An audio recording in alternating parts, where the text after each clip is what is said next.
Hello, everybody. This is another edition of the Roma Press live stream. I'm your host, Andy, from Roma Press and the Roma Press podcast, which you can find on all platforms. I hope everybody's doing well. I mean, despite the result, despite the outcome of the first three games, despite this negative start to the new season, I hope everybody joining us will be able to maintain some kind of sobriety. As I wrote in the comments, I encourage everybody to reach out for some coffee, for some alcoholic beverages, depending on where you are in the world. Buongiorno. See, some of you are just waking up, others are getting ready to sleep. So personally, I'm rocking with an espressino, very good. It's late afternoon here, and so it's time for some espresso. I see already that there are people putting in their comments. Wonderful. If you are interested in some talking points for me to mention, especially, please write it down so I can then later address them. If you have any questions, feel free to go and ask, because this is what it's all about.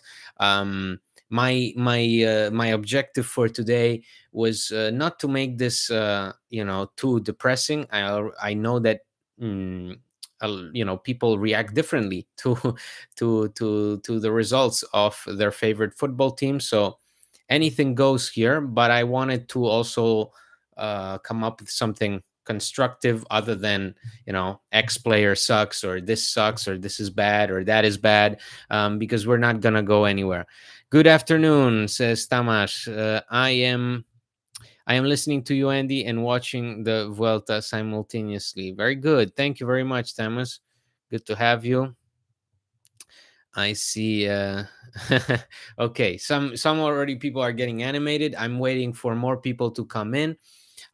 We usually get a good group of people about 10 minutes into the show. I'm going to obviously start talking about something else. I would really love it if people would just shoot their locations. I know that last time out we had somebody from Beijing, from India, from Trinidad Tobago. I know some of my wonderful patrons residing in the wonderful city of New Jersey and Montreal. Exactly. Thank you, Michael, another patron. Uh, Beautiful. I wanted to remind you all that if you enjoy this format, if you enjoy the website, if you enjoy the podcast, please consider becoming a patron. You just go to patreon.com/Roma Press, and you can support the show there. It really helps us. Thank you very much. Distant Lupi, hey, good to see you, buddy. Munir, very nice. Hungary, exactly, wonderful. Wales, we got Canberra, Australia. See, so I mean, this is the wonderful thing about it, and people are willing to, for this team, people are willing to celebrate and suffer, regardless of where they are, what time it is. The pain will never stop of being a Roma fan, right? Dresden, beautiful city, love it. From the gym, leg day. Well, I hope to to give you enough motivation. Yep, been a happy patron for 2 years. Yes, thank you so much. If you decide to be a patron, you get early access to podcast episodes, you get extra episodes, and you also get introduced to our wonderful and bizarre and borderline psychopathic Roma Press group chat. Um, Toronto, Budapest again. Yep, Falcona. The Falcona from the Falcona forecast. He's your man if you're into betting. I also see that Michael Cabral is already bringing up some interesting talking points. I think we can all agree that last night was not good. So, how do I get into the group chat? Just text John Solano on Twitter, and he'll add you. He'll add you, or reach out to our Twitter page. And if not, you can reach out to our email address, which you can find in the contacts on the website on romapress.net. And I'm sure we'll be able to add you as quickly as possible. I see people asking me about Roma fourth at the end of the season. Yeah, Joey. Hey, Joey. Thank you for being here again with us. Pittsburgh. Great, Nino. Hi. Welcome, everybody. We have already 30 around 30 people in. So I think hello. Hey, Mark. Thank you so much for joining us. Um, we got Anthony, obviously, our good old patron Anthony. Andy, please tell us what's going on with this Roma team. It's not my it's I'm in no position to come up with any other um with any solution to this situation. I think we are all confronted with the same team. I think we can all agree that we're watching the same team, and it's not going well. I mean, to start the season with only 1 point out of a potential 9 is not good. This is our worst start since 1995, 1996. AP from LA. Wow, just woke up, huh? Hope you have a good start to this Saturday with the Roma Press live stream. Only 3 games in and international breaks. It comes at a good time. Surely not panicked yet. Um, Depends on who you ask in this chat, I assume. We still in preseason. I Wavy, I think that's a good point. It feels like this team, in terms of intensity, is not there yet. Remember what I said on the last live stream? I said it to me. The result was secondary in this game, because Milan, are far better than us, at least in terms of also just development, and they had showed in the previous 2 games more than we did. So they had 6 points to our 1. So I didn't even expect a positive result. What I was expecting was a performance where you can call it a day and say, yes, this team gave everything. I wanted to see Roma not get out hustled by Milan, and unfortunately that wasn't the case up until the 80th minute. Even when Milan were 10 men down, we didn't see Roma put the foot on the gas. We saw Roma looking really timid, looking really sluggish, and that's not what we wanted, right? So dark morning in LA and dark mood after the loss. Oh, come on, man. That's the city of angels right there. It can never be dark. Gisberto, good morning, everyone. Hope you have a great weekend. Don't let that flaccid performance from Roma bring you down too much. Exactly. I think that's the point of when I come on here. I hope that people realize why I don't do. I was asked why I didn't do it a live stream during the match yesterday, or why I don't do this right after the game.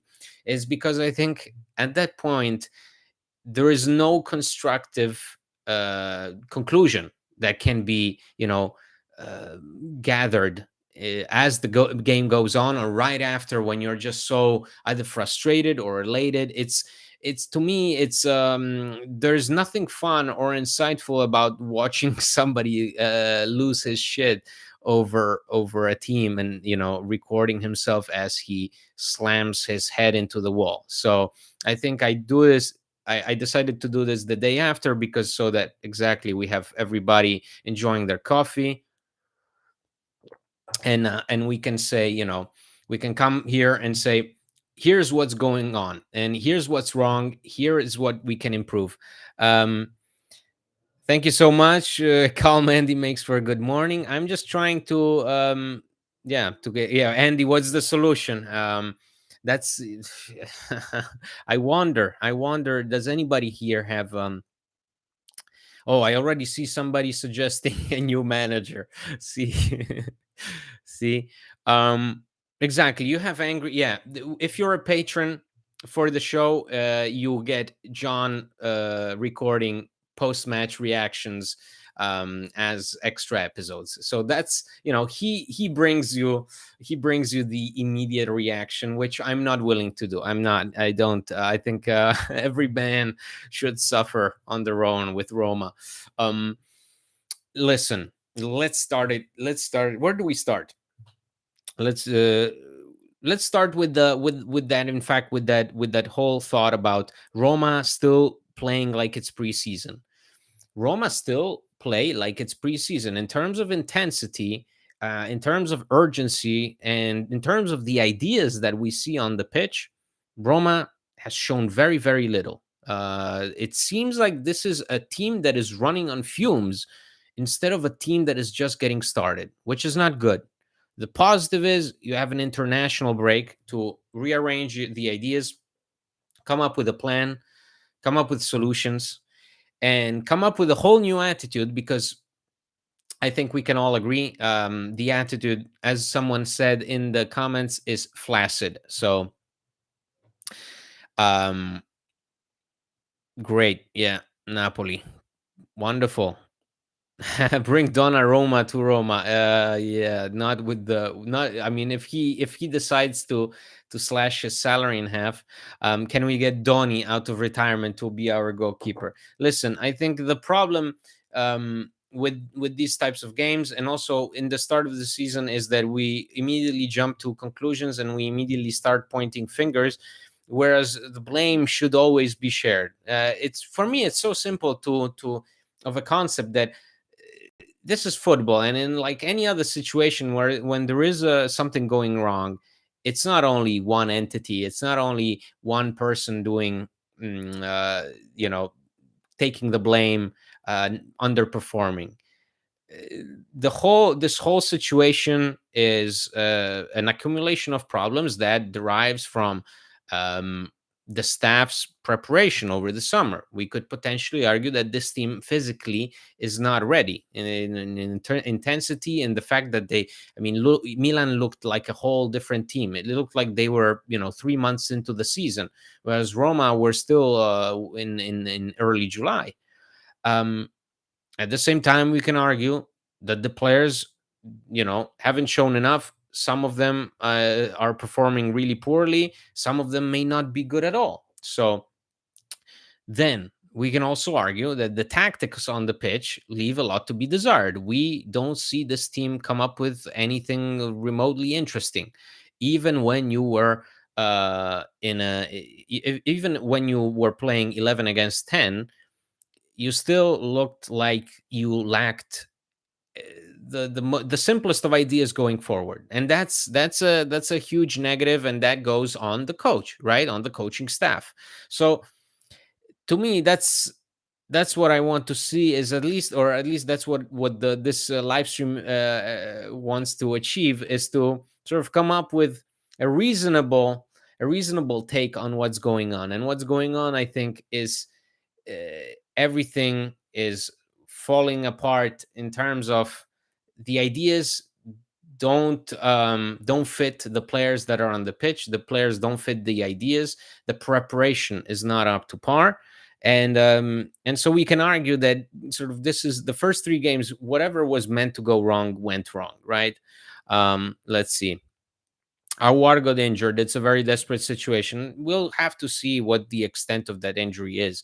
You know, it might as well be just some pain and discomfort in his hip muscle, and it will be fine after 2 weeks, right? Or it could be something more serious, and he could be out for a month. Who knows? It's these are all very specific things that need time.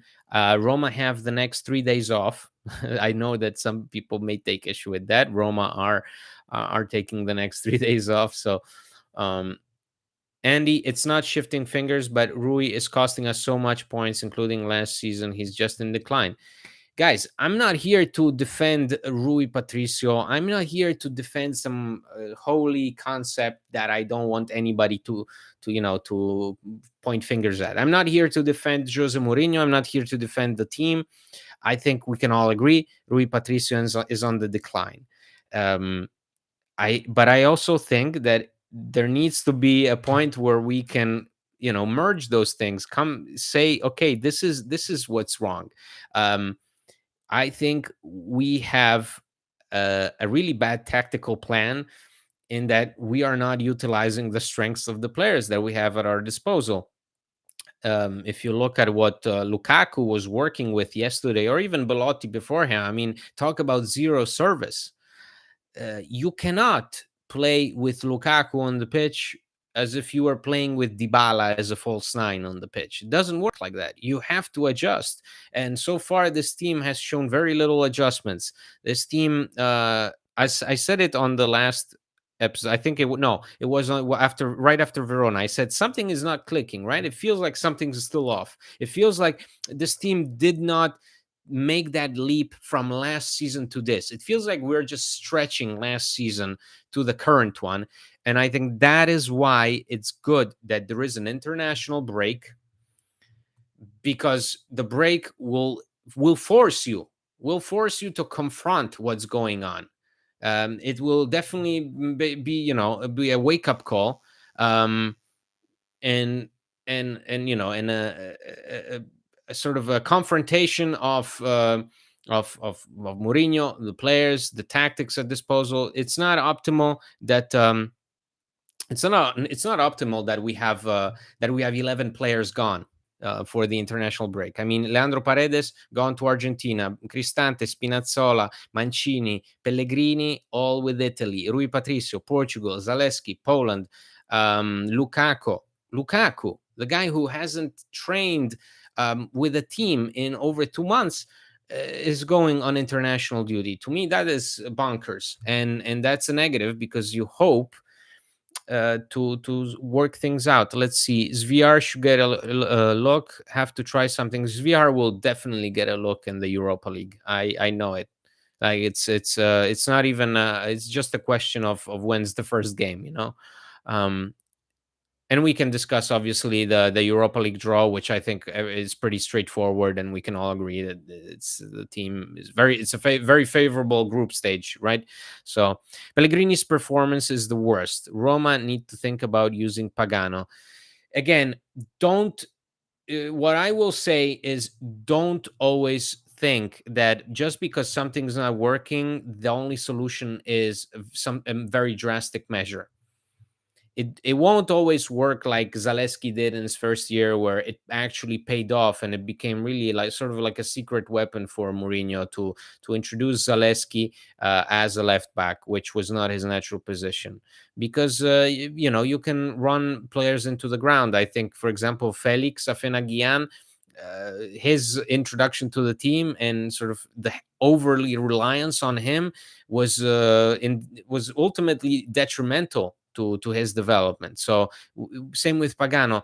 Just because you liked what you saw in preseason, I agree, we need to see more of him, but let's not go as far as saying, well, this is, he'll solve you the problems, just bench Pellegrini.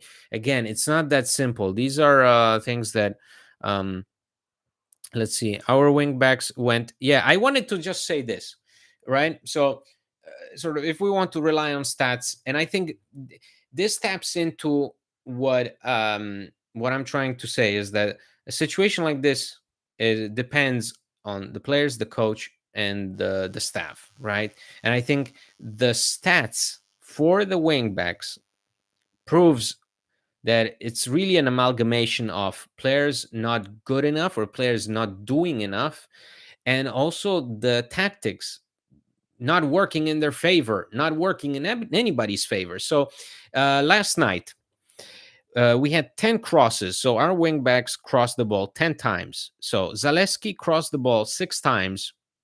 He had 0 accurate crosses. Selic and Spinazzola both had 2 crosses each, 0 accurate ones. Now, the more even the scarier statistics is when we expand this and we look at it at a macro level. So in over these last few years with these wingbacks, we had Selic. Selic has played 24 games for Roma. He has 1 assist. Zalewski, 74 games played. 74 games played, 1 assist. Zalewski. Spinazzola, after recovering from the Achilles tear injury, 47 games, 4 assists. Karsdorp, over the last few years: 126 games, 13 assists, 1 goal. So just looking by these stats, Karsdorp is easily our best our best fullback, wingback, and that tells you everything you need to know. The fact that um, Spinazzola, who is hailed and is being paid as one of your top players, has 4 assists in 47 games. Nikola Zaleski, who has played 74 games since coming on as this Primavera wonder kid and being, utilized on the left, 1 assist in 74 games. Those are numbers that even Chris Smalling has better numbers in terms of goals and assists than that. So that is and that's what's wrong. So you have players that are not doing enough, players that may not be good enough. That is up for debate. I'm not here to say whether one player is shit or not, because I think, for example, Zeki Salik, if you look at him at Lille, he was much more offensive minded. He provided a lot more to the team going forward. It was a different player that we were seeing in France versus the player that we're seeing now. Obviously, again, duties change depending on the team you're in, depending on the system you're in, depending on the coach you work with. To me, the biggest flaw of this statistic, what this tells me, is that the the tactics are not in line with the players. So if something's not working, if the 3-5-2 is not working, if the wingbacks that are supposed to, in a 3-5-2, the wingbacks are supposed to be your main engine. They're supposed to be the ones that fuel the attack. They're supposed to be the ones providing constant service to the striker.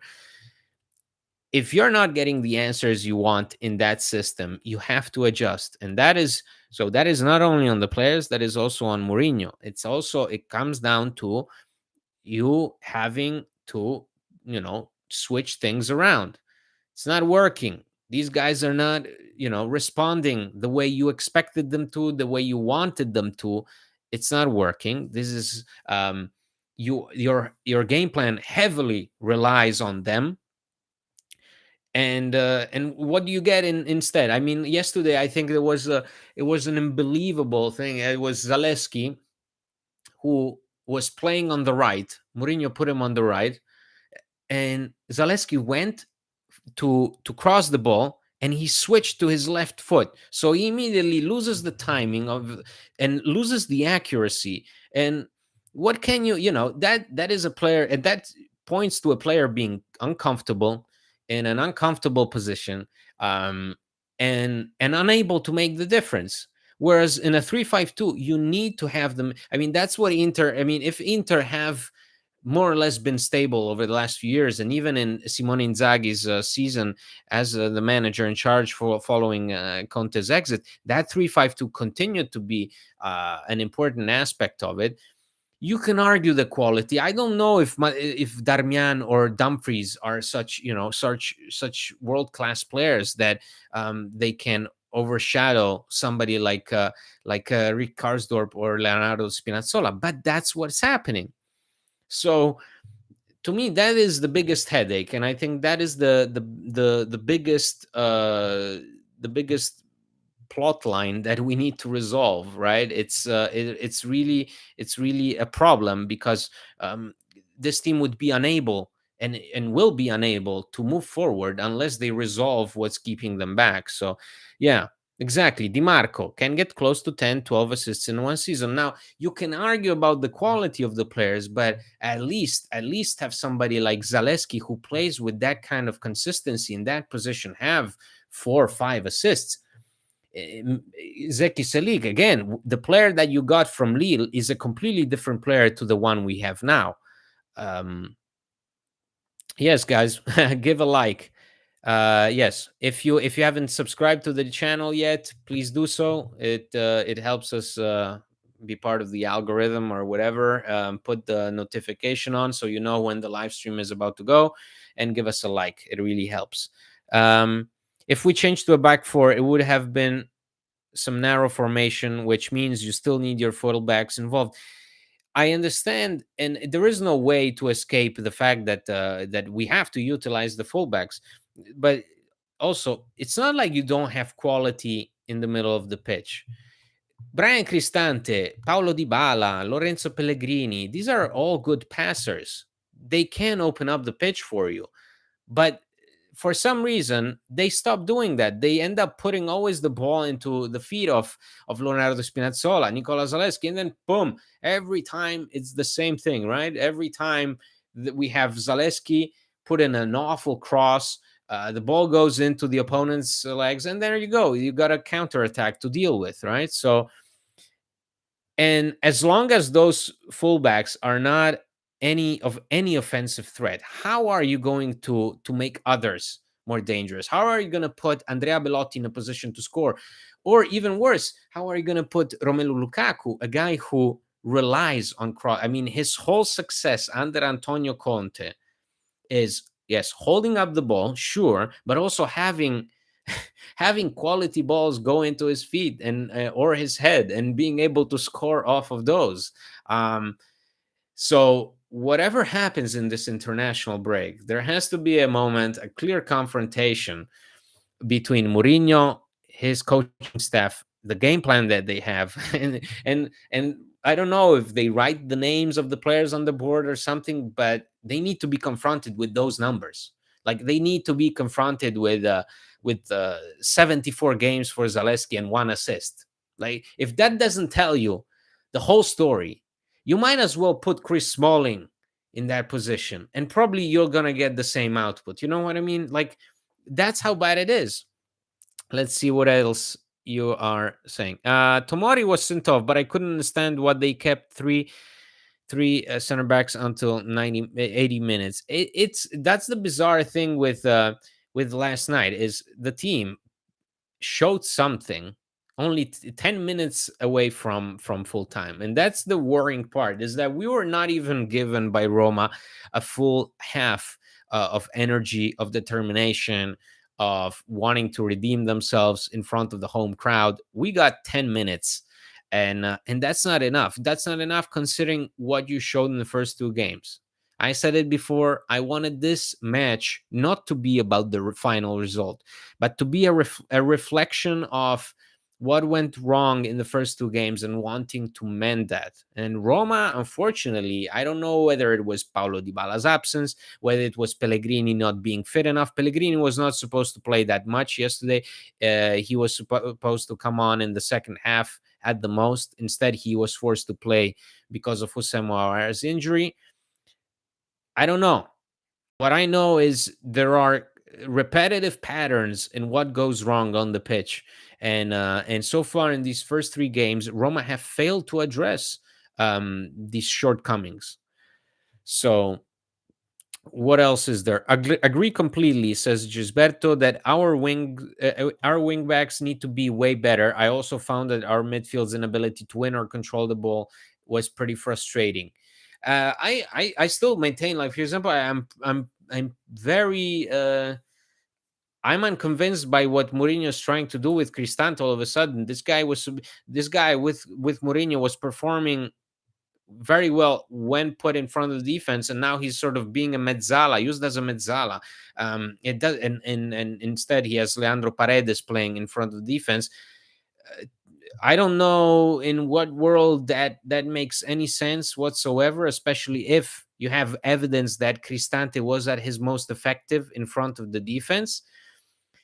But it seems like that's the problem, is that you basically make a compromise. It seems like Mourinho is making a compromise, and that's why I wanted also to mention why I didn't like the fact that yesterday, out of all the games during his tenure, I think yesterday the fact that he didn't speak after the game was the most inexplicable one. Some other times I understand, it's fine. Some other times the officiating deserved utter silence. Like you had nothing to talk about. But yesterday I found that decision very, very difficult to accept. I think Mourinho is now, it seems like he's making a compromise to, he always said, oh, I'm doing this 3-man defense because of the players that at my disposal, blah, blah, blah, blah, blah, blah. The fact that even he persists with the same tactics in these first opening matches, when he clearly sees that everybody's uncomfortable, there is not a single player aside from Houssem Aouar, you can argue, that has performed up to the standards in these first few matches, maybe with the exception of Belotti, again, a guy who gets no service. So the idea for me that, oh, everything is fine, and or exactly that, oh, something is completely wrong with the coach, and or something is completely only wrong with the players, no, these two things mesh together, and and that's what we're seeing. Roma was toothless yesterday, sadly, said Nomads. Hopefully things get only better from here on in. Again, it's 3 games in, you have an international break. I'm not, I don't want to come off as Mr. Positivity pretending like everything's fine. This is for you guys to obviously, everybody has their own opinion. I think it's encouraging to know that it's only 3 games in, and you saw the worst. You really saw the worst. If you think about it, we lost against lesser opponents. We drew at home. We went down twice to lesser opponents, and we were unable to come back once. We went down against Milan, who completely annihilated us from a physical standpoint, from a tactical standpoint. So the evidence is all there. Like it only depends on whether the coach, the coaching staff, and the players want to really take a look at it and really want to change things.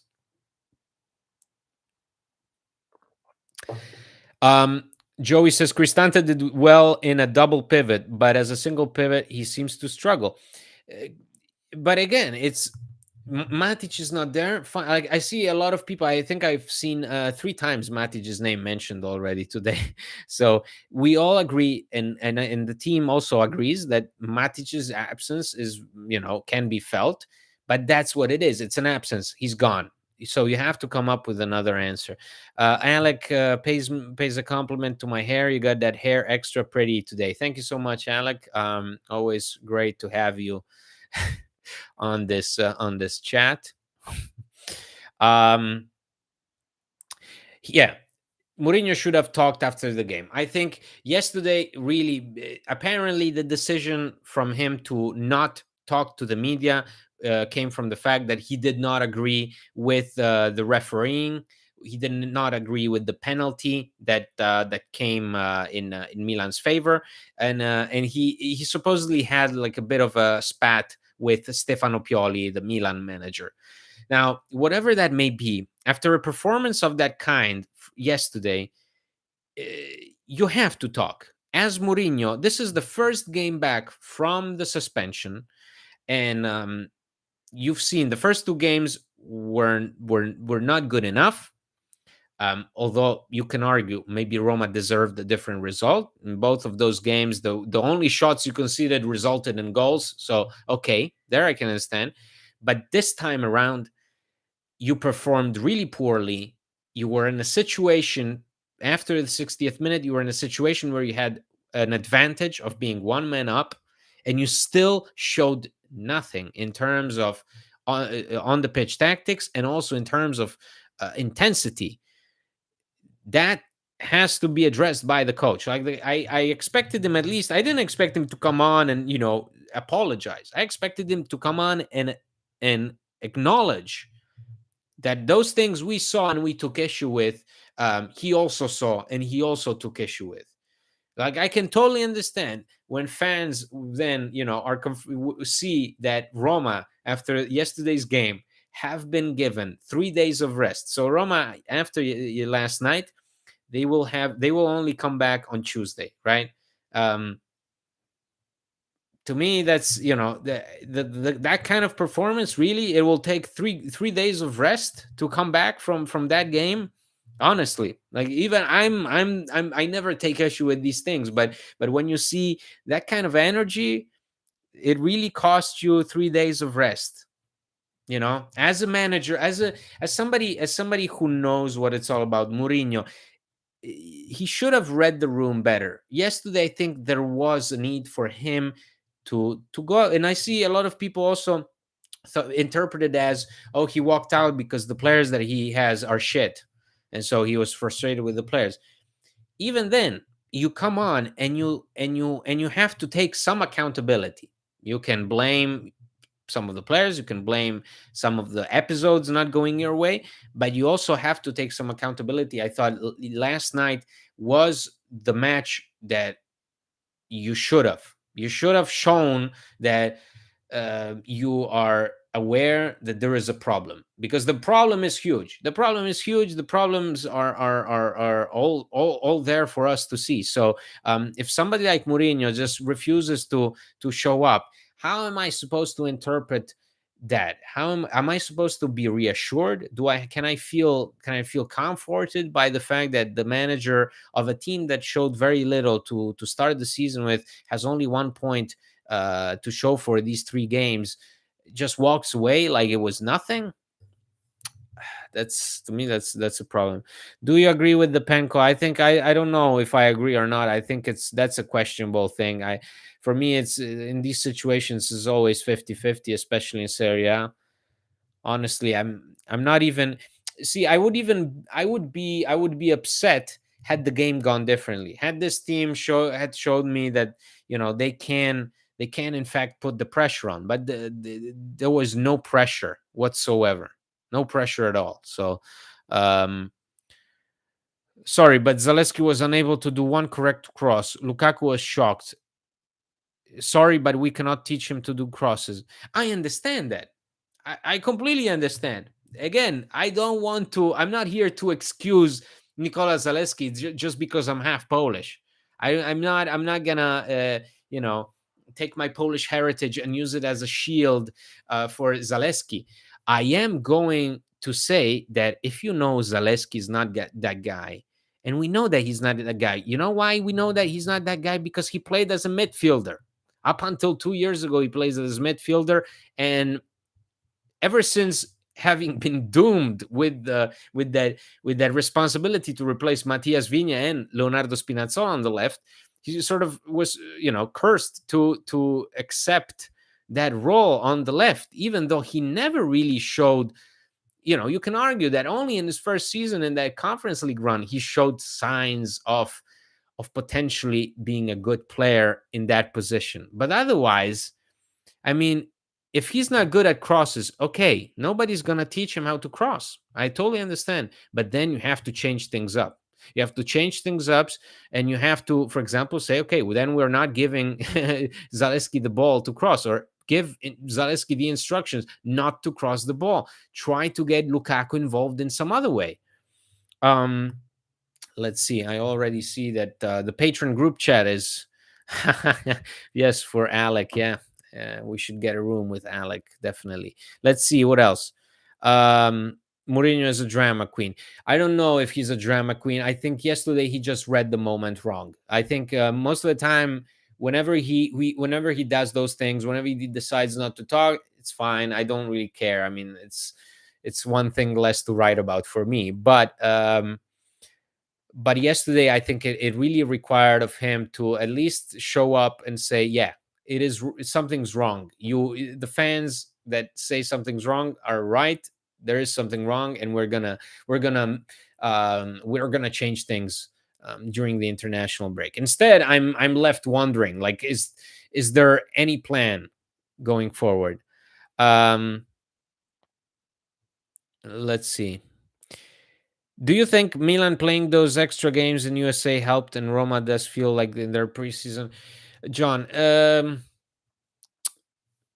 I saw some of the patrons in the group chat also were talking about the preparations in preseason. You can argue whether playing against, say, Real Madrid in preseason will do more for you than playing against Sporting Braga, for example. In the end, I saw Roma lift a bonsai tree in preseason against Real Madrid on penalties, and I didn't find that Roma to be any different than some of the others.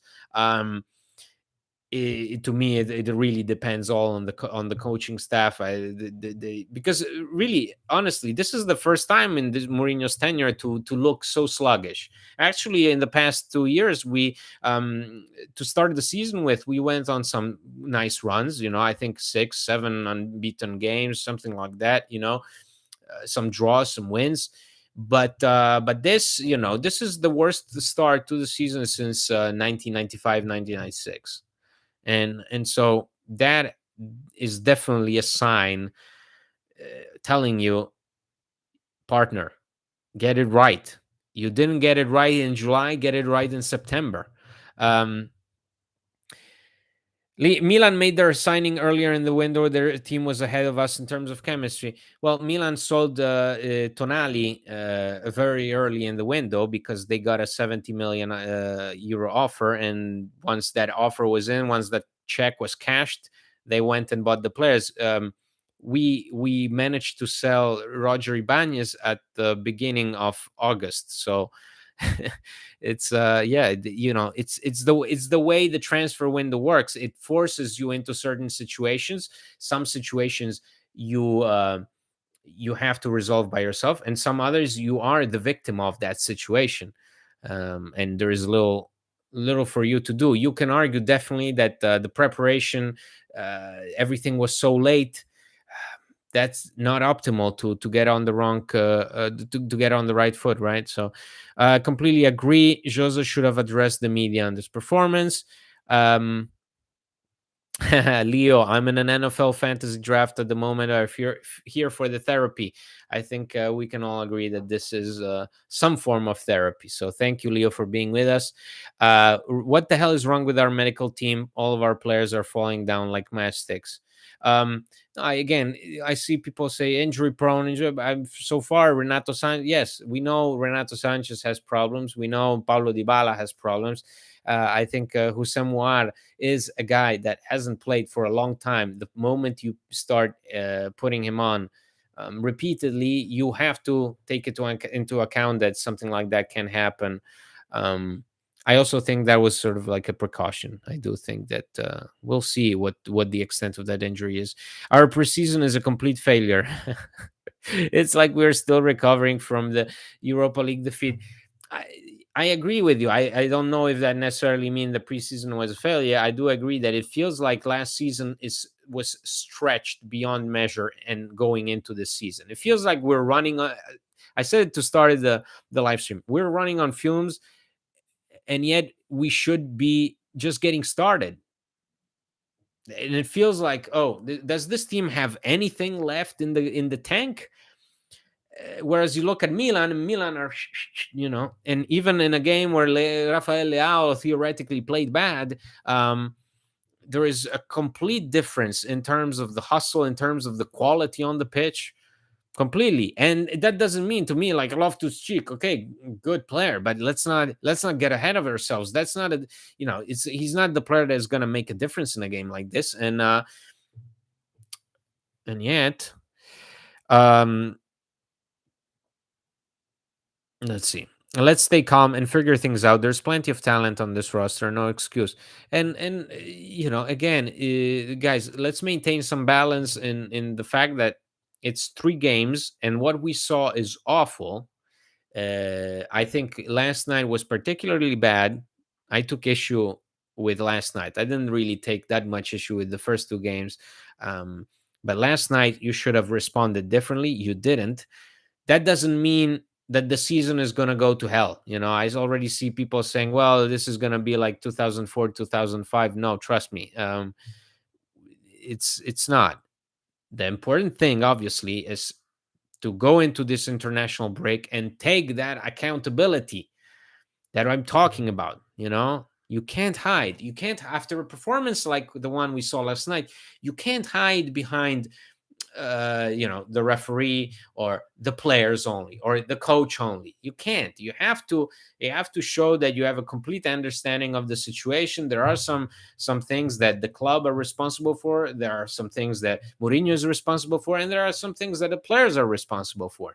And it's not January, it's not February. You're not playing 2 games per week immediately. You're not dealing with already a huge difference at the top of the table, and you have a very hard. No, this schedule that we're facing now after the break is doable for a team that wants to do well and wants to show we're different. We're not, this is the team that we saw in this first 3 games of the season. This is not the real team. This is not the real Roma.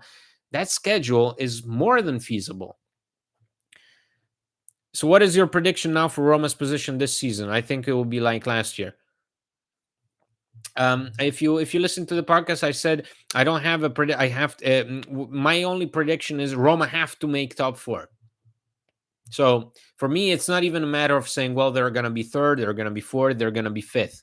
To me, it's they have to make top four. It's the essential step in this 3-year project with Mourinho. Lukaku is going to be an X factor for this season, says Tamash. The way he's capturing the attention of defenders is extraordinary. And yeah, I agree. Lukaku was brought in to be that bully for Mourinho up front. In order for Lukaku to be really effective, you have to get him the ball. And you have to get him the ball in open space. You have to give him the ball when he asks for it and when he's ready to use it to score a goal. If you're Nicola Zalewski and you send the ball over his head, or you instead you decide to shoot, it's not going to work out. If Lukaku doesn't get any service, then you might as well just have stayed with Belotti and played with Dybala as a false nine. So again, it all comes back to you have the players at your disposal. You may not be happy with them, but you have to adapt. You have to adjust. And I praised Mourinho for it last year. I thought last season there were moments where he clearly went out of his way to meet the players, the players' characteristics, and he wanted basically to accommodate the players' shortcomings and put them in situations that emphasize their strength. And I praised him a number of times that given what he had, he really embraced that. He played with youngsters. He played with Benjamin Tahirovic as a regista. That was very good. Now the situation is different. You brought in players. You may not like them. There are maybe opinions of people that say the transfer window was crap, and then there may be other people that say the transfer window was great.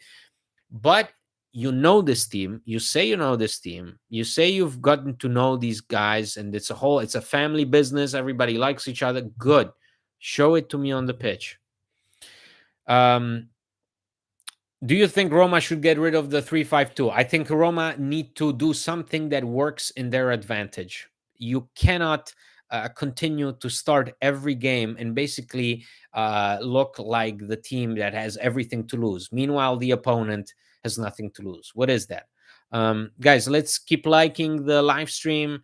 If you haven't yet, subscribe to the channel so that you get notifications when these live streams go up. It really helps us get some visibility in the algorithm. So please, we really appreciate it. We have a sell on for Kluivert. Looks rejuvenated at Bournemouth. Yeah, but Kluivert is sold. So Kluivert is sold. Let's see. I'll look it up. I'll look it up. Kluivert to Bournemouth. I see people are already, keeping track. That's when you know that it's that the weekend is not going the way you expected when you're tuning into Bournemouth games. Let's see. Lukaku looked way better than I expected. I didn't expect him to see. I didn't expect him to be called up with Belgium. That to me, it's ridiculous that a player that hasn't trained in over 2 months gets called up for international duty. It's not responsible. I don't know if it's a decision that he makes or the Belgian Federation makes, but to me, that's pointless to go into an international break with the guy who's supposed to be the main, marquee signing of the summer, and he's not there. In a situation where you need to figure things out involving him. This team, they don't know him. They don't know how to play with him. Why is Jose not playing Ndicka? He's far better defender than all backline, and I just don't know why he's not playing. That guy has speed, more speed than all of the backline. Yet Jose is not using him. Why? We have a Ndicka fan. The only explanation that Mourinho said in the press conference is that Ndicka has to learn to play with the team. I don't know what that means. I don't know whether, the media will always speculate with regards to, the players' fitness levels, whatever. I don't know. I don't want to get into it. I think if he's not playing, it's because Mourinho is still not comfortable with relying on him. He probably prefers to rely on Llorente and Smalling and Mancini, guys who he knows. But it's also time exactly to make a decision, to take a stand, and something's not working. The defense conceded 6 goals on 8 shots, 6 goals on 8 shots. So something's not working, right? Defensively, it's just you have to. So again, it's not working. You have to get it right the next time. You have an international break to think things over. So I expect Ndicka to make an appearance, if not against Empoli already, soon afterwards. Because I mean that he was one of the top free agent signings. Yeah, I'm upset Belgium called up Lukaku. Pointless to call up a guy who hasn't played in over two months. The wingbacks aren't good enough to play 5 at the back, but our center backs aren't good enough to play 4 at the back. You got Ndicka for a reason. It's also time exactly to try things out. If it's not working in your favor, the 3-5-2 is not working, and we already know it, and Mourinho knows it. I mean, he has to know it by now. It's time. If we can notice it, I'm sure that the professionals at the club notice it as well. So why not change things? This doesn't mean that we have to come up with a drastic solution, a drastic alternative game plan. I think there are some good things that we saw, but so far Roma seems like an amalgamation of a lot of ideas, and it's all confusing, and nobody really knows. I mean, even putting Lukaku out there, you could clearly see these guys haven't a clue as to how to play with him. It will take time, yes, but you have to change things up. Are we simply too predictable? Pioli has changed tactic 3 times in the last 3 seasons. Uh, well, Pioli also. I mean, Pioli is. Let's not paint him as the Michelangelo of football. Pioli almost torpedoed his own season last year. I mean, Pioli was on the verge of not going into Champions League last season because he was sticking to the same old tactics of playing Messias and so on. I think now he has much better players at his disposal, and Mourinho has been in his pocket for the past 3 years. I mean, Mourinho hasn't won a single game against Pioli, so it's that is. I never thought I would say this because I really I don't. If there is a coach that I don't like and I don't think much of is Stefano Pioli, but that's been the case. Mourinho has been clueless as to how to deal with Milan. Nothing is working. Something isn't working. So just something is working. What's working? What's working? I think there are things in the midfield that we have to like. Again, what I mean by this is that there is clearly, to me, the personnel is there. To me, the personnel is there, and the personnel is there in terms of the team can be interesting in the midfield. They can utilize, I think, for example, Stefan El Shirawi can be utilized in a much better fashion. So far, he hasn't made a single difference. I mean, El Shirawi has been almost non-existent in these games, and we know that he can be a game changer. So once more, we are confronted with, well, why? What happened? Because before, El Shirawi was a difference maker with Mourinho. Now he's like a shell of himself and sort of doesn't fit anywhere. So I think with the players that are disposal in the midfield, even Eduardo Bove, let's not get ahead of ourselves. He's not a world class player. He will probably never be Daniele De Rossi, but he's a good player, and he offers you things that other players in the midfield don't offer you. So, and the fact that you have wingbacks that are performing the way you did, the way they did, means you have to rely on your midfield. And this year we have the options, we have the names on the bench. Why not? I can recall Jordan Vertu playing as an adapted wingback in Mourinho's system, and he worked far better than say Nicola Zalewski. So It doesn't mean that you have to follow certain conventions. Jordan Vertu as a fullback just blows my mind, but in that instance, it worked. So we don't win enough duels on the pitch. Yes. And for example, you can argue Chris Smalling is non-existent, has been non-existent. The defense that we gotten used to is not the defense that we saw. This is the defense that we saw near the end of the year, with the exception of the Europa League semifinal and the Europa League final. This defense, this shaky defense that is also unable to help the team progress forward, is the defense that we saw in the final games of the year. And that's why it feels like, yes, preseason never took place. Why? What happened? Where is the team? Where's the team that wanted to make up for the loss in the Europa League? Where's the team that promised, a more convincing season ahead? Where's the team that aspires to Champions League football? Because this is not the team that aspires to Champions League football. With the way things are going, this situation requires a long, hard look in the mirror for everybody. Not only the players, not only Mourinho, but also the people that are advising him, the people that are reviewing the video material, even the club itself, the top management. There are some conclusions that must be drawn with the fact, for example, what are we going to do? Now we already see the links again with Marcos Leonardo in January. Is that really necessary? At this point, you have to also make considerations with what's happening on the pitch. I think that's more than actually, looking forward into the distant future and, Marcos Leonardo will work for us because we wanted him in the summer. No, you have to look at what's going on in the pitch, and what's going on right now on the pitch is that it's a melting pot of confused ideas. Bovis' touch has been poor, but at least he's not static. Yes, Bovis has never been technically gifted and whatnot. Bove is what Mourinho described him as, cane malato, a sick dog who's good at chasing people around the pitch. But again, you have to put him in that position. You have to put him in that situation to be able to to draw some positive conclusions.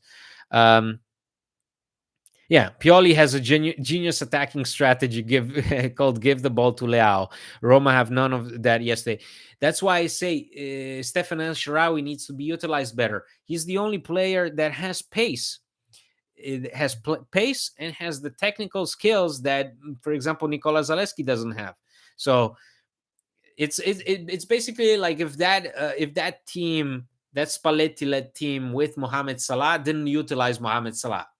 Why would you not utilize Mohamed Salah? Mohamed Salah was the man who, if you gave him the ball, nobody's gonna catch him.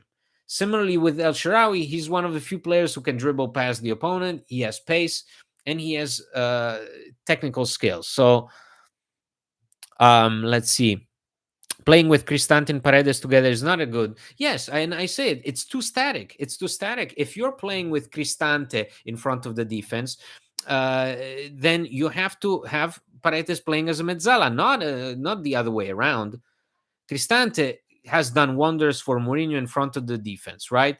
But if you put him as a mezzala and expect him to be the box to box that he used to be 4 or 5 years ago, moreover, it seemed like he doesn't even have those duties anymore. So Cristante, it's a whole bag of mixed, confused ideas. He's the embodiment of those confused ideas.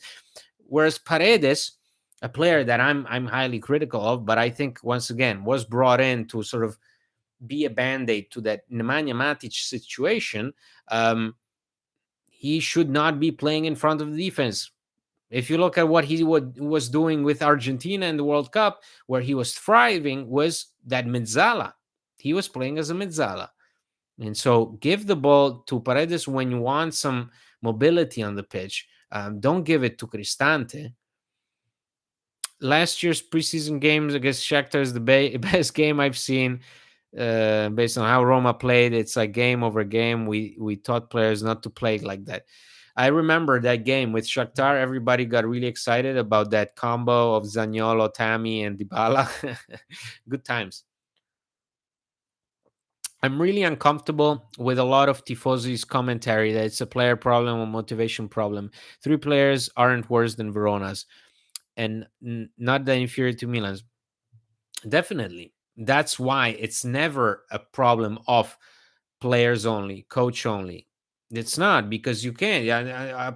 On that basis, you should be winning every game against Hellas Verona and Salernitana, because on paper, I mean, your squad exceeds those teams in terms of quality, and yet we showed very little in terms of tactics and game plan on that pitch.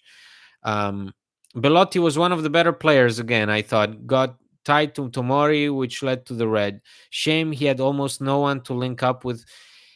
Yes, Belotti is looking like the Belotti that we knew from Torino, in terms of, this is a guy who clearly, if you give him the ball, right now he's feeling it. But nobody's giving him the ball. Nobody's giving him the looks. And so how can you hope to score the ball? How can you hope to progress forward if the defense is not reactive enough, if the defense is conceding too much, if the midfield is too static? You see what I'm saying? There are it's department after department. Each department has a problem. There's not a single thing that is working 100%. The good thing is that it's not meant to be that way. It will not be that way. It can be mended. It can be modified. If it's a player problem, it's a Pinto problem. 3 years in, we are still talking about how poor the players are. Yes, but but it doesn't work that way, because I remember that people were saying, "Well, Mohamed Salah is shit because Roma, when they played Lyon in the Europa League in 2016-17, Mohamed Salah was one of the worst performers in that 2 game stretch." And people were quick to call him shit. Does that mean that he's shit? I don't know. It's 3 years. You can argue. Obviously, there are players that are not good enough. There are players like, for example, Rasmus Christensen, who are not going to make a difference. They're not. They were never going to make a difference. A guy who was brought in from a championship side on a dry loan. Are you crazy? But this team is not so short in talent to exactly not be able to even out hustle Milan. Doesn't mean I don't expect this team to play like prime Barca under Pep Guardiola, but at least I want to see that fight that we saw in previous seasons. So problem is Cristante needs a Matic brain. The midfield needs some brains and guts, not Pellegrini. Oh man, I mean, Pellegrini doesn't have any fans in this chat. Mm, I think Cristante, it's again, it would be very easy to say these things, but then you look at some of the passes that Cristante can make, some of the situation that he is able to create, and you're like, my goodness, I mean, did this guy pick it out of Totti's playbook?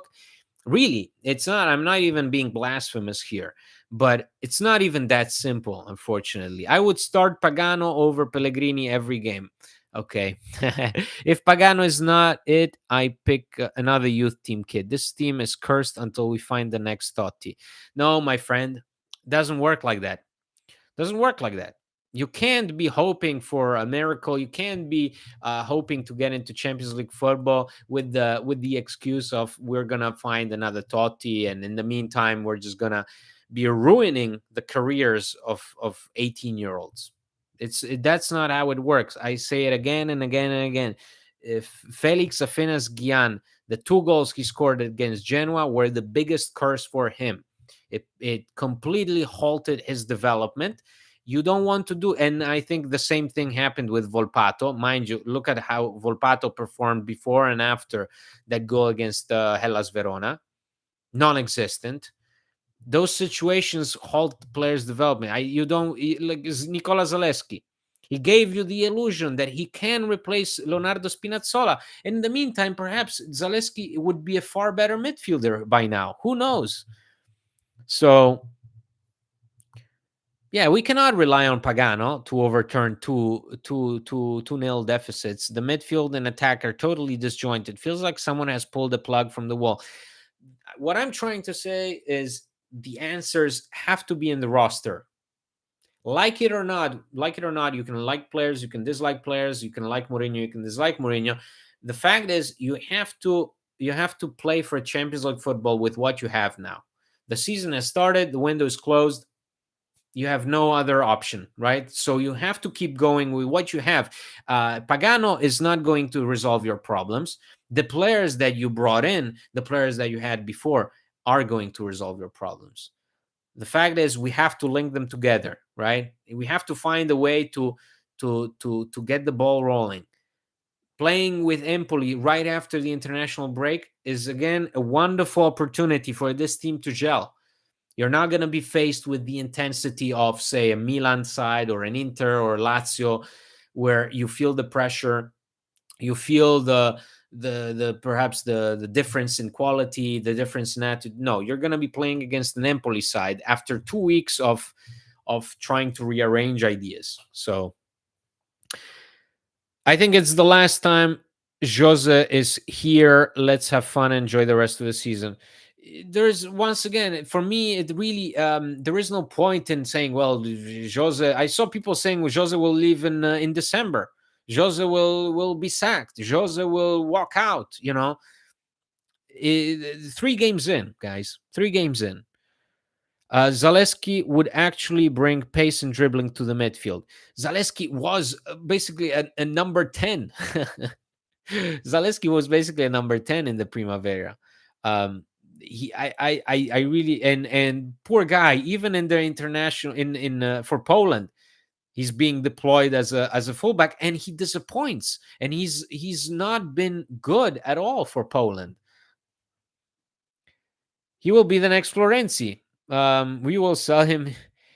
Well, right now it would be a miracle to sell Zaleski for 15. I think the best you could have gotten was like 20 after that Conference League run. That would have been the moment to sell him. I do agree that you are at risk of basically turning this guy into a jolly, somebody who has no idea what to do and is not good enough in any position. Um, the refs are also quick to penalize Roma for any penalty incident against Roma. But if it's for Roma, VAR would look for every reason to cancel it. I've talked about those things so many times on early episodes of the podcast. The response was never really encouraging. I think that's too. We'll see. I mean, there are some calls that are not good enough. Yesterday, I think that's the penalty is, once again, it's something that I'm really indifferent to. After a performance like that, even an episode that doesn't go your way, you want the team to prove you wrong, right? You want the team to show you, no, that episode does not showcase our ability. That episode actually, is detrimental to what we were showing on the pitch. Instead, this team gave me no reason to stick out and sort of go out of my way and say that wasn't a penalty. This Roma was penalized. A game like that, no way. I agree. Zaleski is not the profile, and who is the right profile for a wingback in this team? You see what I'm saying? The names that we're being linked to. I see Borna Sosa, guy who had 12 assists last year. When was the last time a Roma player had a wingback? Because I know that Pellegrini went double digits in assists a couple of years ago, but when was the last time a Roma fullback went double digits or neared double digits? Say like Filip Kostic for Juve, 8 assists last season. When was that time? Bruno Perez? No way. We have to score first only. Then this team has confidence. But once we go down, we seem to struggle. But why do we go down? We go down because we are slow, we're sluggish, we concede really stupid chances. We're not focused enough. We don't want it enough. You go down to Milan in such a childish fashion. You're so slow. It almost seemed like you were, again, yes, playing one of those friendlies against Sporting Braga on a hot afternoon in Algarve in Portugal. You're right. And it just, what? You're playing in a packed Stadio Olimpico against a top side. If you're not going to show up now against this kind of opponent, when are you going to show up? That penalty was too insignificant. The keeper went for the ball. His body was reacting naturally. Yeah, I mean, again, one way or another. To me, if it wasn't for the penalty, Milan would have still scored. In terms, just Milan were crushing us. So it's the players don't give enough support during the fast break. How long should Belotti hold up the ball till his teammates arrive? Too slow build up destroys chances. Yes, this team, if you compare this team to what we saw even in Mourinho's first year, when, maybe even at that time, Tammy wasn't even scoring that much. He started scoring about November, December that year, 2021, but the team moved really quickly, and when they put their foot on the pedal, they moved really quickly. They played with intensity. They really cornered the opponent. Roma yesterday, even when they had a one-man advantage, it really felt like this team had no idea how to approach Milan. It seemed like Milan were in complete control of the situation even after losing Tomori. That is worrying, and that should be the biggest note on Mourinho's blackboard at Trigoria. It should be 40 minutes, almost 40 minutes of playing in 11 men over 10, and you have nothing to show for it, Yeah, what does Milan have pace? What do Roma don't have pace?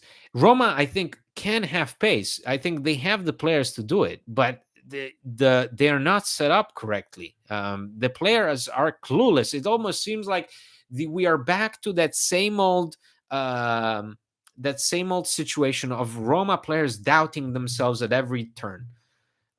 Roma is infamous over the years. No matter if it was Nainggolan, Strootman, or the later players, this team always went through spells of doubting themselves. But that would happen usually in January, February. And right now, we are confronted with a team that opened the season with a sort of, feeling of, here we are, I guess. This is it. But, the lights are so bright and this Milan team is so good. What are we supposed to do? And that's a terrible attitude to have to start the season off. The problem is the long ball in the first place. I agree. There is a lot of, once again, it's this misconception of, hey, what are we good at? Are we good at long balls and holding up the ball, or are we good at crosses? And the answer is probably neither, at this point in time. Antonio, love your podcast. Thank you, Antonio. Yesterday's performance was horrible. I'm starting to think Mourinho's not the right coach. The style of play is horrible. We haven't played decent football in 2 years. I disagree. I think there are times that in Mourinho's tenure, we played, and perhaps it wasn't even an attractive style of play, but it was a game plan with a purpose. The team moved with a purpose, and it was a game plan that complemented the limitations of the players. So even if, as a fan, objectively you didn't like what you were seeing, you still saw a team that responded to what the coach demanded of them. Right now, we're not getting that. Right now, we're getting a team that is slow, that is inept, that is incapable of reading really the instructions. It feels like there was no preparation leading up to this Milan game, and that's the worrying part. Ahead of a big match, you don't want to look unprepared, and Roma looked completely and utterly unprepared. Can't believe how much time spent talking on Zalewski when Selic throws up that performance. I actually think without that mistake on Leao, Selic was average. But I'm using Zaleski as an example. There is nothing personal against Zaleski. I don't want this to turn this into a bash the player. Zaleski for me is just an example of how you can mishandle a player, how you can mishandle tactics. You should never put Zaleski in a situation where he's the main man and he's taking 6 crosses and none of them are accurate. It's not up to Zaleski. That's not up to him.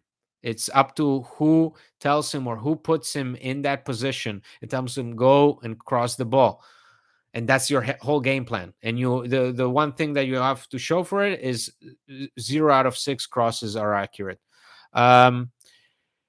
Yeah, we have 4 wingbacks. None of them are good enough. Roma needs an experienced defensive midfielder to support Cristante and protect the defense. Matic was good at this. I know, we said it. This team, we cannot cry over spilled milk, right? Matic is in the past. The important thing, and the window is closed. The only thing you can aspire to is is finding a solution within the roster. Is Renato Sanchez that? Or Renato Sanchez is more of a box to box. Renato Sanchez is the guy who brings the ball up the pitch. So I think one of the answers has to be between Cristante playing in front of the defense and having guys like Awar and Paredes running next to him. Salik was pretty okay defensively on Leao. The goal was a wonder goal. Yes, although he was very slow to react on that, he gave him too much space. But usually Salik against Milan has been the better fullback out of all of ours. Roma needs, this is a team that doesn't believe the game plan. Can't blame them. My Sunday league team plays better brand of football. I will again say that for me, the brand of football is secondary to compare it to what I want to see in a team. And what I want to see, for example, you can say Atletico play like shit under Diego Simeone, but they play exactly like Diego Simeone wants them to play. Right? So you hate the style of football, but the team has you completely on board with the fact that they're 100% fulfilling the coach's instructions. They are playing up to their strengths and they're playing to exactly what the coach wants of them. And right now, Roma have done so in the past. There were moments where really, and we saw that in the Conference League, we saw that in the Europa League, even last season. Think about that, the Europa League semifinal. It's beautiful. That's a Roma team that knows exactly how to play. The games against Real Sociedad, once again, a team that knows exactly what to do, how to hold the result, how to respond on the pitch to what the coach wants of them. The problem is that right now we have a team that, despite, yes, there have been some changes, we brought in some new signings, but more or less the backbone of the team is the same, and yet it feels like nobody knows what's going on. Bove, as a player I see closest to Matic, needs some more sharpening. Bove needs more playing time, I agree.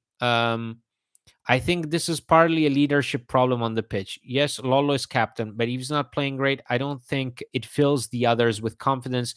No real shepherd to herd the sheep. Definitely, you can make a case that there is no apparent, no clear leadership on the pitch, and that when you have your, supposedly your captain, your best player, not performing up to the standards. But I think with Roma, it's always been the case of a team trying to make up for the mistakes of others, and so I'm not even, Pellegrini was never the class of player that, for example, Dybala is in. No way, he's nowhere near close.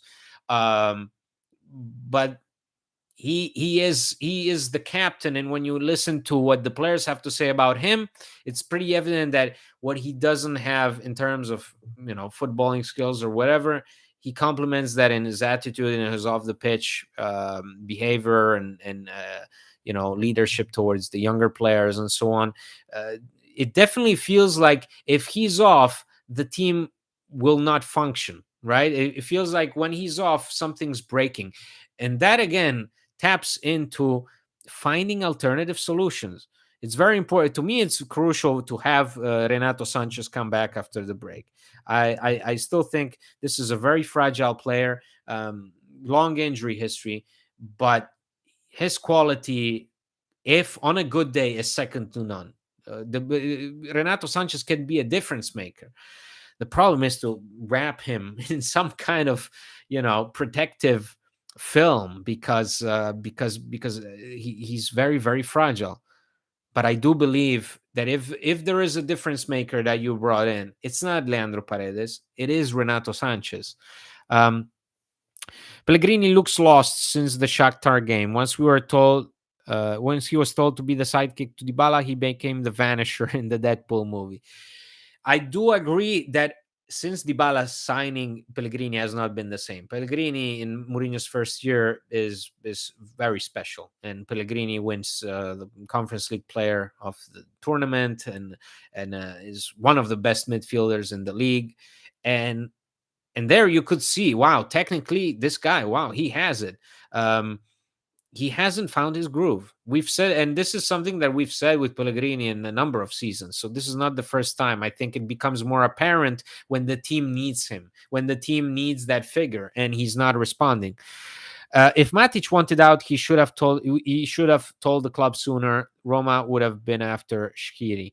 I totally agree, Matic. I mean, if this guy was really talking to Ren for a month, that whole period of time should have been dedicated for Roma to find an alternative and not cling to Leandro Paredes on a 3 million deal, which is a good deal, but it's far from the player that you needed uh, when you lost Matic. The missing pace in the backline is apparent. People criticize Ibanez a lot, rightly so, but we needed the speed when we were on the back foot and his aggressive tackles to start counters. Ibanez offered a lot. Despite the criticism, he offered a lot. And like Matic, we have to understand that he's gone. There have to be solutions on the team. If it's not working with Llorente on the roster, or if Smalling continues to be so slow, you have to come to the conclusion that you're going to give Evan Ndicka a chance. This is a guy who was pursued by Barcelona and Milan in the offseason, and you signed him for a reason. You didn't sign him to just have him sit on the bench and play the Marash Kumbula cheerleader role. So, guys, the last few questions for today. I'm gonna be closing this space. I think we really got it out of out of our system. The game was not great. It wasn't entertaining. It was actually embarrassing. This international break hopefully will have some good news in terms of injury reports, players recovering. Keep your fingers crossed for the guys that are on international duty to come back healthier, and also keep your fingers crossed for the coaching staff, for Mourinho, and for the players who are going to be at Trigoria, including Paulo Dybala, who stays with the team. He's not traveling with Argentina. He is staying at Trigoria. That they get it together, because the answers are there. The answers have to be there. There is no excuse. The transfer window is closed. You can't purchase players. You can't, sell players right now. It's done. That's done and dusted. So the therapy session needs to run longer. Yes. Well, next time. I mean, we're almost clocking in on an hour and a half. So, fear without Ibanez, Smalling suffers more. Small. I don't know if it's because of Ibanez. I think there is clearly something with Smalling that he hasn't woke up in yet. I mean, it's been what, 2 months since his contract extension. So I know that money going into his bank account is very pleasant, and he loves the fact that he's earning a bit more steady money, over the next 2 years. But it's time to show up. Not a great game last night at all, but I always enjoy the discussions. Look forward to the next podcast. Thank you, Sholb. I really love the fact that, I mean, the podcast is for me and John to vent or throw things at the wall and see if they stick. But I wanted to for these live streams to be a chance to be able to reflect what you guys have to say. I can see some of the concerns are very similar to mine. Others, it's everybody sees this team differently. Everybody interprets these things differently, so it's only normal. But it's nice to have a space where we can confront each other, right, with these ideas. So thanks, Andy, for the good show. Thank you. Thank you, Fer, for joining us once again. If you would like to support the show, or if you're a fan of the website, please consider becoming a patron. You can go on patreon.com/Roma Press, and you can support us there. Really means a lot because it keeps us going. It also allows us to expand, for example, on YouTube, open up a channel, come up with the software to do these things. And we plan also on recording the podcast episodes on video as soon as John gets a camera. So in the meantime, I'll be the person showing up to do these live streams and interacting with you. What do you think of Roma's wage bill versus league position for the past few years? The wage bill is it's not good, but it's not bad either. It is definitely the wage bill of a team that has to make top four. That's why I maintain that this is not a prediction, but the team has to make top four this season. Thanks, Andy, for doing this. This is what an AA meeting feels like. Hopefully not. Hopefully it feels better. This. So, guys, if this is it, I think once again I want to thank you for taking the time and being here with me and discussing this with me. Hopefully this was productive, this was constructive. I hope everybody has a nice rest of the weekend. If you haven't done so yet, please subscribe to our YouTube channel. Follow us on Twitter, where you can get all the news for the website and the Patreon and the podcast. So thank you once again. I'll see you in a few days, and you'll be able to also listen to our podcast episode on Monday. It's coming out on Monday on all platforms, so keep an eye out. Thank you to our patrons. Thank you for being a subscriber. Thank you for helping us, and we really appreciate it. I thank you for joining me. Have a lovely weekend. Forza Roma always.